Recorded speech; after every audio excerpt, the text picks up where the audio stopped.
Interesting. So do you mix like the heavy bass ideas with the melodic stuff off the bat, or do you sort of establish intro drop and then sort of merge them together that way?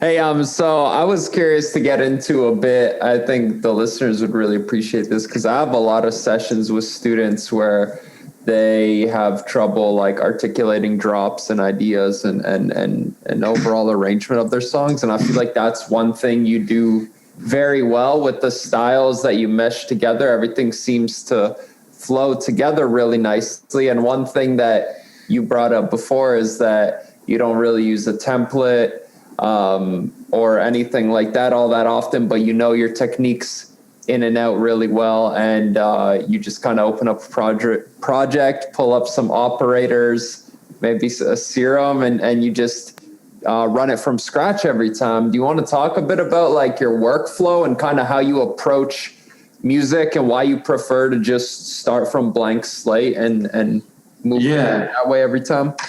Well, I don't start with from an absolutely blank slate. I just have like the side chain routed and stuff and like my groups. But basically I'll start off by using either just like a single note, like from D to F usually. And then I'll just like build drums around it.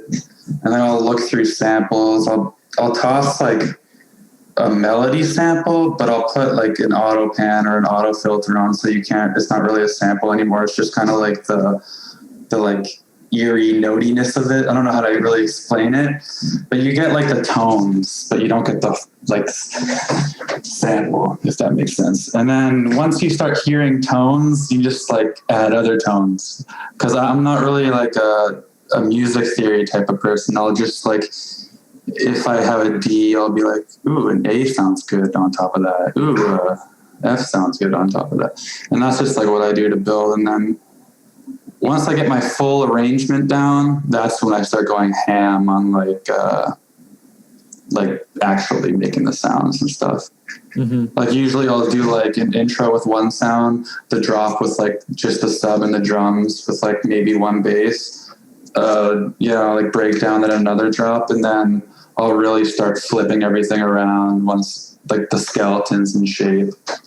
Interesting. So do you mix like the heavy bass ideas with the melodic stuff off the bat, or do you sort of establish intro drop and then sort of merge them together that way? Yeah, usually I keep the melody going onto the drop while I'm producing. So I'll make the drop like around my melody, and then I'll remove the melody afterwards.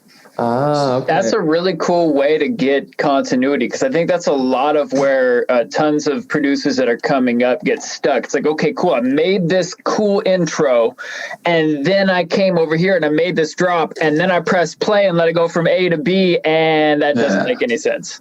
So finding that continuity, that's a really cool trick to get that done. Build your bass drop around your melody and harmony, and then just... An even cooler thing is, if you use auto pan or auto filter for your modulation on your basses, you can copy that over to your highs channel and then just flip it on when the drop hits. So then now your melody is wobbling with your bass. And that's how like I get my future bassy, like future rhythm vibes. Sick. Rhythm. I love it. And I also love that, like, if you did that and you had the melody playing over the top of the drop, it would be really hard to overcomplicate the drop, which I think fuck up. You've already had that space taken, so then you're like building the drop with like the space that's not already filled, and then you don't have this big amalgamation of too much shit when the drop comes in.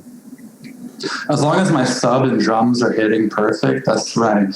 But then I'll just start going ham. But before that, I really just focus on like making it sound good. I like it.